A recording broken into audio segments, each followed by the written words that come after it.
దేవుడి పేరుతో మోసం చేస్తే సహించేది లేదు అని తమిళ నటుడు సత్యరాజ్ ఘాటు వ్యాఖ్యలు చేశారు. అయితే ఈ వ్యాఖ్యలు పవన్ కళ్యాణ్ గారిని ఉద్దేశించే చేశారు అని ఖచ్చితంగా క్లియర్గా తెలుస్తుంది.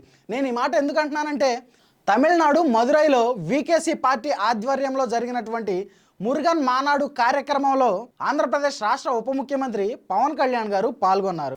దేవుడి పేరుతో తమిళనాడులో రాజకీయాలు చేస్తే ఊరుకోమని, మా తమిళనాడు ప్రజలంతా పెరియార్ సిద్ధాంతాలను ఆచరిస్తామని, మమ్మల్ని మోసం చేయడం మీ వల్ల కాదని, దేవుడి పేరుతో ఇంకొకసారి ఇలాంటి మీటింగ్స్ కానీ రాజకీయ పూరిత వ్యవహారాలు కానీ చేస్తే అది ఖచ్చితంగా ఘాటు విమర్శలకు ఘాటు ప్రతిస్పందనలకు దారి తీస్తుందని, ఈ మీటింగ్తో తమిళనాడు ప్రజల్ని మీరు మోసం చేశారు అనుకుంటే అది ఖచ్చితంగా మీ తెలివి తక్కువ తనమే అని ఆయన ఘాటు విమర్శలు చేశారు. ఇప్పుడు ఆ విమర్శలు ఏవైతే ఉన్నాయో తెలుగు రాష్ట్రాల్లో ట్రెండింగ్గా మారాయి. ఎంతోమంది పవన్ కళ్యాణ్ గారి అభిమానులు అలాగే జనసేన కార్యకర్తలు సత్యరాజ్ గారికి రిప్లైలు ఇచ్చే పనిలో ఉన్నారు. మరి ఈ ఘాటు విమర్శలపై మీ అభిప్రాయం ఏంటి?